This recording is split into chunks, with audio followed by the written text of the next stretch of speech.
এই মুহূর্তে ঘূর্ণিঝড় নিয়ে গুরুত্বপূর্ণ আপডেট। আগামী 25শে মে রাত্রের দিকে পশ্চিমবঙ্গ এবং বাংলাদেশের উপকূলবর্তী এলাকায় সরাসরি আঘাত হানতে চলেছে বিধ্বংসী ঘূর্ণিঝড় রেমাল। এই মুহূর্তে সরাসরি উপগ্রহ চিত্রে দেখা যাচ্ছে আগামী 25শে মে সন্ধ্যা থেকে রাত্রের মধ্যেই পশ্চিমবঙ্গের দক্ষিণ চব্বিশ পরগনা, মেদিনীপুর জেলা এবং বাংলাদেশের খুলনা ও বরিশাল বিভাগে সরাসরি এই ঘূর্ণিঝড়ের প্রভাব পড়ছে।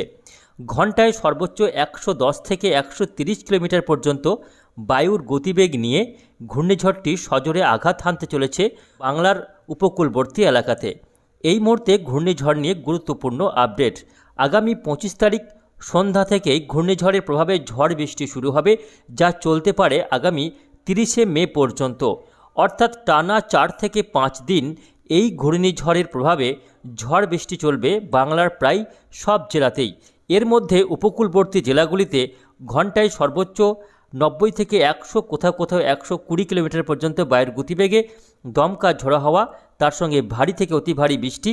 এর পাশাপাশি উত্তরের জেলাগুলিতেও ঘূর্ণিঝড়ের প্রভাবে বৃষ্টিপাতের সম্ভাবনা রয়েছে, ভারী বৃষ্টি হবে একাধিক জেলাতে।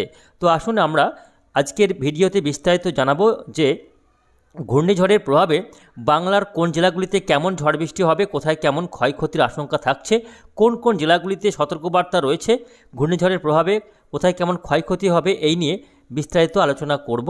তো আসুন আমরা বৃষ্টি বজ্র মোডে দেখে নেব। দেখুন, আগামী 25শে মে বিকেল থেকে বা দুপুর থেকেই এই ঘূর্ণিঝড়ের প্রভাবে বৃষ্টি শুরু হয়ে যাচ্ছে কলকাতা সহ উত্তর ও দক্ষিণ চব্বিশ পরগনা, মেদিনীপুর, নদিয়া, বর্ধমান, তার সঙ্গে এদিকে বীরভূম জেলা, মুর্শিদাবাদ জেলা, এই জেলাগুলিতে কিন্তু আগামী শনিবার দুপুর থেকেই এই ঘূর্ণিঝড়ের প্রভাবে বৃষ্টি শুরু হয়ে যাচ্ছে।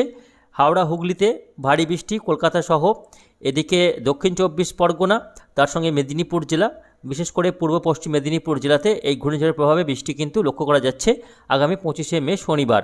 পাশাপাশি বাংলাদেশের ক্ষেত্রে খুলনা, বরিশাল শুরু করে মেহেরপুর, ঢাকা পর্যন্ত এই ঘূর্ণিঝড়ের প্রভাবে ঝড় বৃষ্টি শুরু হয়ে যাচ্ছে এবং রাতের দিকে বৃষ্টির মাত্রা আরও বাড়বে।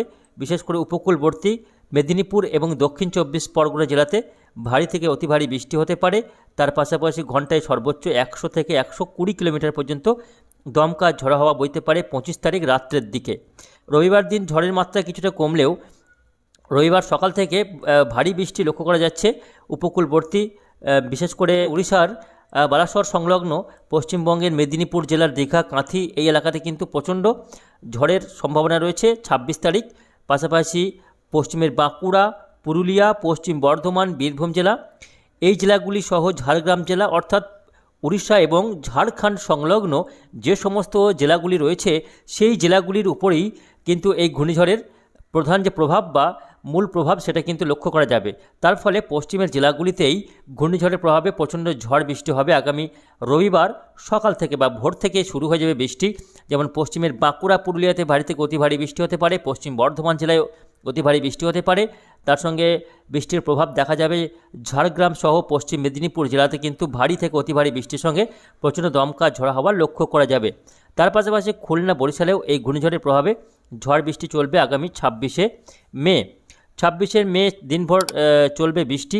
27 তারিখ থেকে ঘূর্ণিঝড় কিছুটা উত্তর পশ্চিম দিকে অগ্রসর হবে, অর্থাৎ ঝাড়খণ্ডের দিকে ক্রমশ এগিয়ে যাবে।